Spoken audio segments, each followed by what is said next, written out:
Good morning. Good morning. We're here for the one-year Bible study on this February 20th, 2018. It's my sister-in-law, Melissa Hildebrand's birthday. I want to wish her a happy birthday. Today's the day the world became a better place because she was born.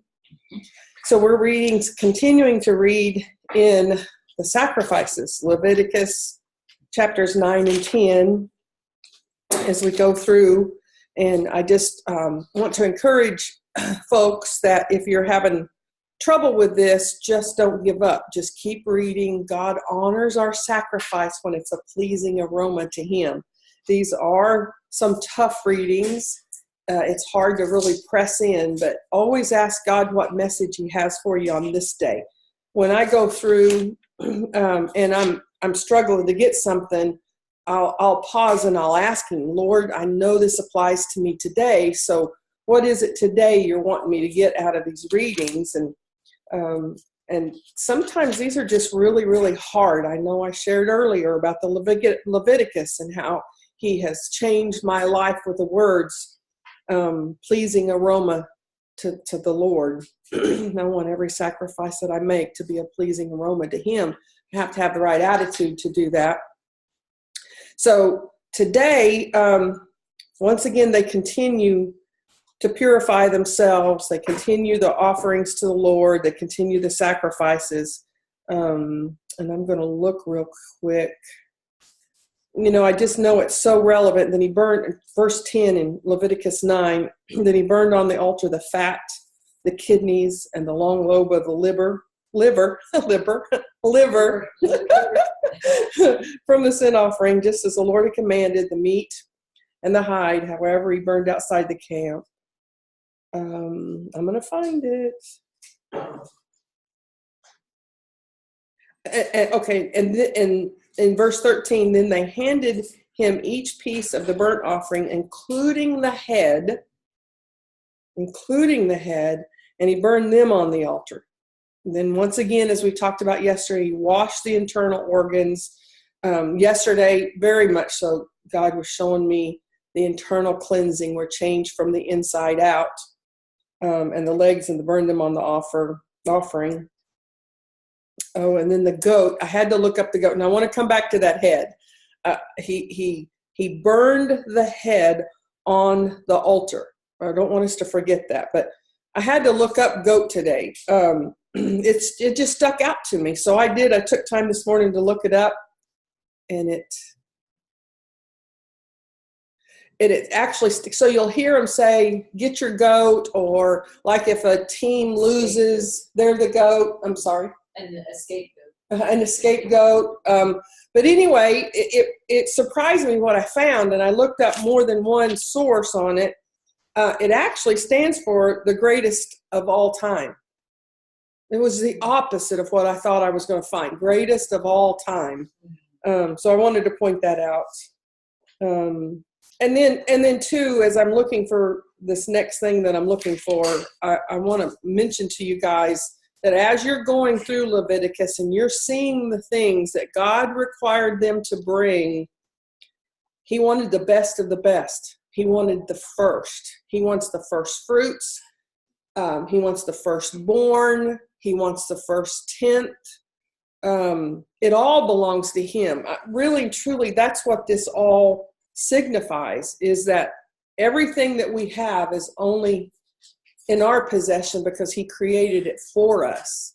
We take possession of things and then it's hard for us to give it up. If we really and truly live our lives that every single thing we own belongs to God, then when He says to give it to so-and-so, to give it up, when He says to burn it on the altar, ooh, and I'm getting a word for myself right here.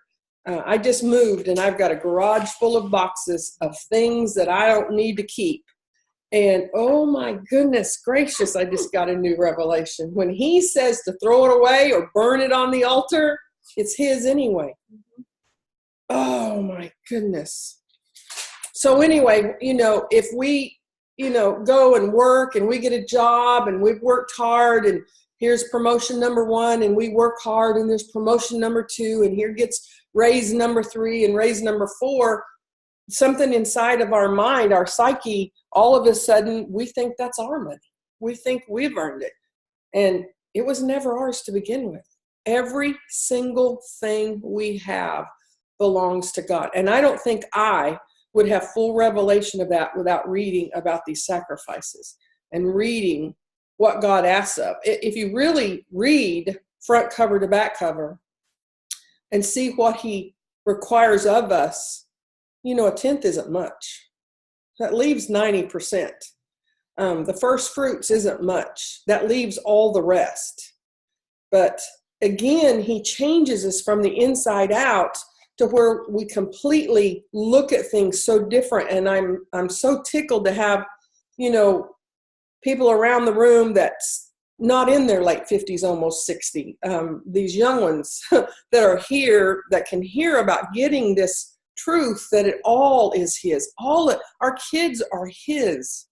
The only reason why Brooke has that little bun in the oven right now is God decided. I mean, it's one of the greatest miracles of all. Our children are, and they're his to begin with. And when we start hanging on to them too close and too tight, then then things happen. I mean, and it's not good things. I mean, we interfere with God's best is what I'm trying to say. And this past week in our readings, we read in the New Testament where Jesus's biological earthly mother and brother came to see him. And when the disciples told him, he said, "Who is my mother and who is my father?" I mean, it's the picture of not holding on too tight, letting things remain in the kingdom. My children are only my children because they were a gift from God to begin with. Let them be God's first before they're ever mine. So anyway, I kind of digressed there a little bit, but what I wanted to talk about, and I'm not seeing it, so I'm talking too much. I know y'all are surprised. When it burns the head, verse 19. Oh, I thought you were on the Oh, yeah. Yeah, I was. Once again, he talks about the internal organs and kidneys and long lobes of the liver. But today, when he talked about the heart, there was one other thing. I mean, the head, there was one other thing they burned and held up to God. And when they put it in the fire is what it said. And all of a sudden I got it. Fire represents refinement in the Bible. A diamond goes in as a lump of coal, but it has to be put through the fire to come out a diamond on the other side. And there's many things like that. Gold doesn't even look like gold. Gold is a mineral that then they put into the fire and they burn out all of the impurities. And on the other side comes out this beautiful gem, this gold. It comes out gold on the other side that's so beautiful that we all love so much. And when today when I heard and I read that it burned the head, to me that represented the refinement of our thoughts. That one more time, he'll change the thoughts in our head. And I saw that for the first time in these scriptures. So I was just going to share that with you. It was just powerful for me. And again, the things I'm saying to you about how it's a reminder that everything belongs to him anyway. There really is no sacrifice to it if it's his. And, and back then, they didn't think twice about it, at least not in the readings, and in these readings, we're hearing it from the side and the perspective of the priests more than we are the sacrifice of the people that had to bring that costly ram in for sacrifice, that had to bring that firstborn, the spotless, perfect, without flaw, goat in for sacrifice. And then, of course, we get to read in today's reading about Aaron's sons. And wow, you want to talk about a reverential fear of God. Remember what we talked about. Sacrifice is the outward obedience to God. They were given the law and they were instructed on the right way to do this. And when they didn't do it, two of his sons were burned up by fire. And then we even saw today that they disobeyed Moses, and didn't eat the food that Moses had instructed them to, and his anger burned. But then Aaron came back and said, considering what has happened today, I've lost 2 of my sons. Would God have been pleased if I had done that? So now then I want you to get this, because that's a true picture of God's grace. It's a true picture of his mercy. The law was the law, never to be broken according to the law. Aaron didn't follow it. Aaron's 2 remaining sons didn't follow it. But the mercy of God allowed it because of what they'd been through that day, losing those two sons. So we see God's grace all the way through. We see God's mercy all the way through, even these sacrificial sacrifices, the sacrifices that we read in Leviticus. And then Mark chapter 4 and 5, again, Jesus is still talking about the farmers. I like this today. I'll read it because I want to make my point with it. Jesus also said, the kingdom of God is like a farmer who scatters seed on the ground. Now, yesterday, they scattered seed on the rocks and the birds ate it up, and we talked about fertile soil. Today, though, we're talking about the seed. Scatters seed on the ground night and day while he's asleep or awake. The seed sprouts. So there's that time. It takes time for those seeds to sprout and grows, but he doesn't know how it happens. Number one, that is proof that God reveals himself to us in nature. You plant a garden and you watch it grow. You look out to the trees and you see how tall they are and how majestic they are. And at one time, to think they started from a seed. A beautiful flower starts from a seed, and we just can't quite get it. I mean, look at a leaf sometime. Just pick up a green leaf and look at it, and look at the veins of how it carries water from the roots of that tree all the way into those leaves. And you can't help but be in awe of God. How does that work? So they didn't understand how it happened. The earth produces the crops on its own. First a leaf blade pushes through, then the heads of wheat are formed, and finally the grain ripens. And as soon as the grain is ready, the farmer comes and harvests it with a sickle, for the harvest time has come. And then Jesus said, how can I describe the kingdom of God? What story should I use to illustrate it? But I believe that illustration right there is faith.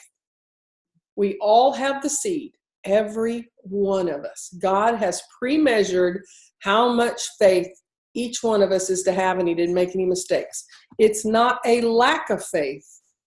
It is a lack of understanding, because they planted the seeds and they sprouted and they didn't know how it happened. And as we read this word, we learn how to harvest that faith that's been planted on the inside of us by God himself. It is like a mustard seed planted in the ground. So I just got through telling us how the seeds work. What happens with the seeds? It takes time. They waited nights and days before the first sprout came up.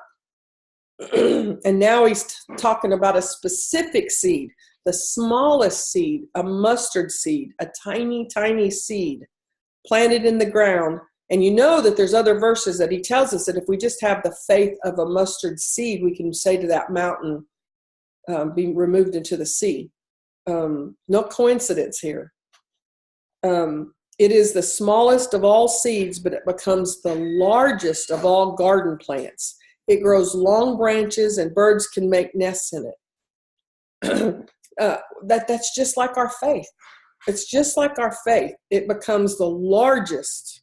It becomes the very thing that moves us into the obedience of God.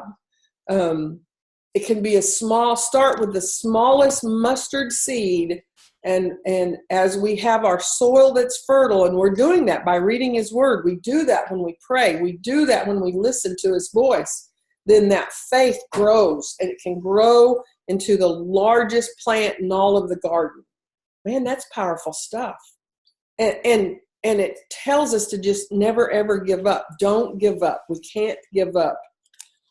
We feel like our faith is weak, and it may be weak, but you pray some more. When you have that feeling and that thought comes to your mind, you pray and you say, God, I'm ready. I'm ready to step out in faith. Grow my faith. Take that little mustard seed in me and make it be the biggest thing in me. So, and then he tells a story about he led the disciples. I think that's so relevant that he led the disciples on the boat into the waters, into the sea. Now, he's God in physical flesh. Don't tell me he didn't know that storm wasn't going to be there.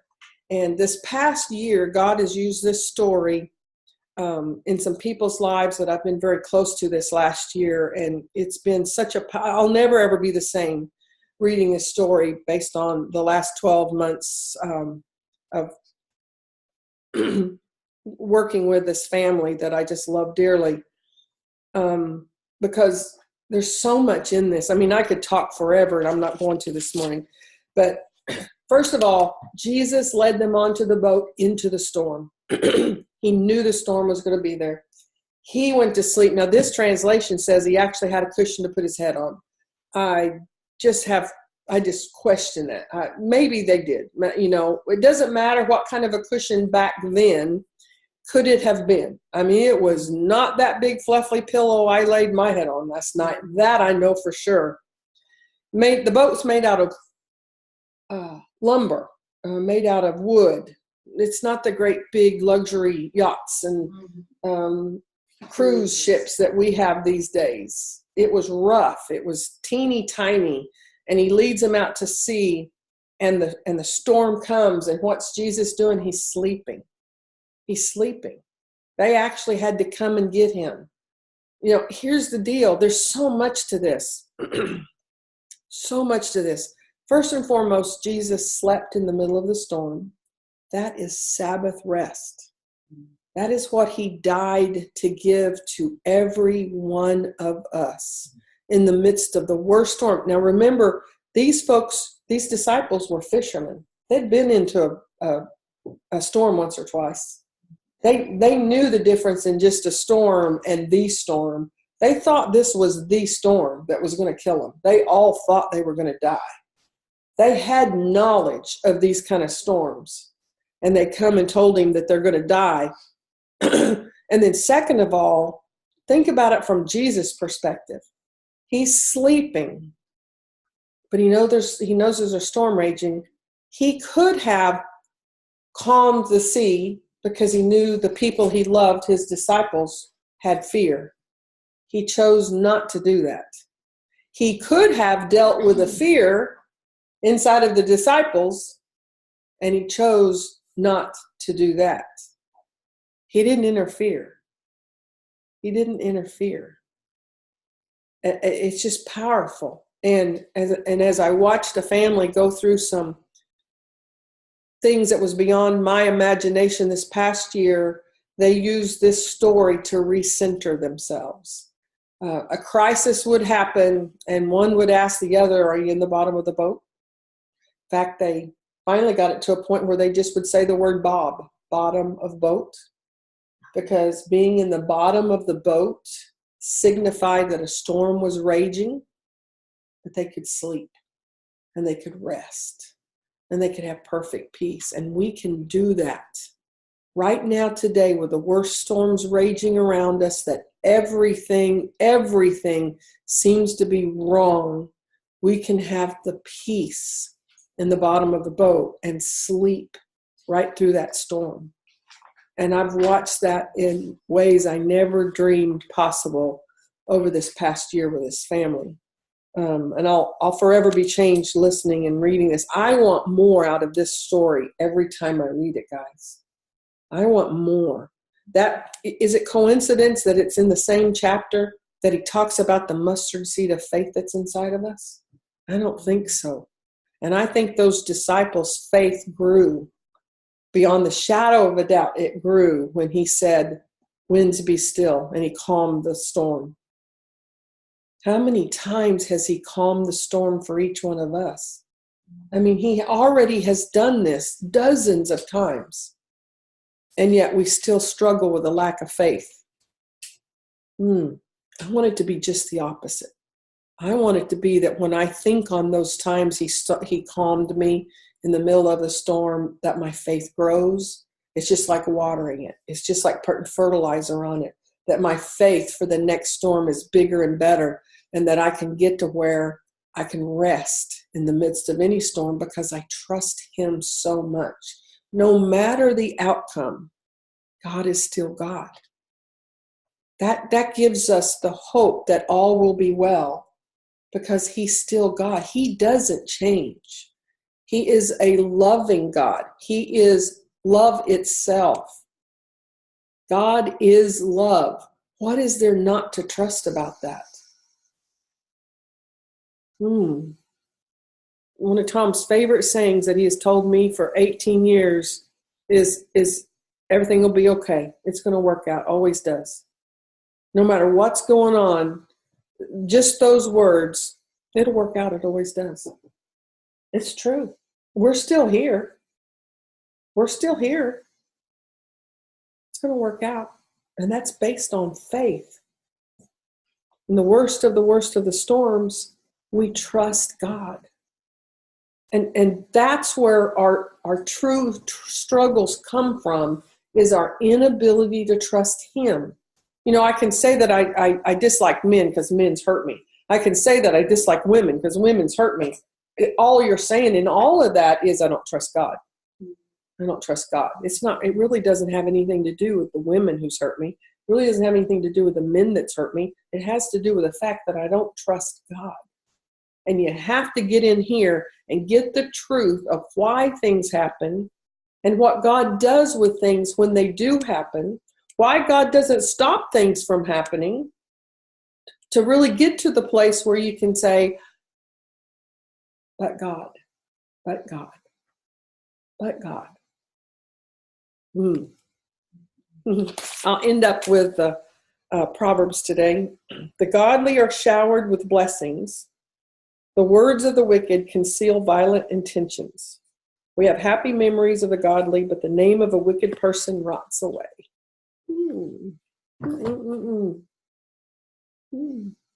So on this February 20th of 2018, it's a terrific Tuesday. You guys are blessed because it says the godly are showered with blessings. And so I just speak those blessings over each one of y'all. Talk to you soon.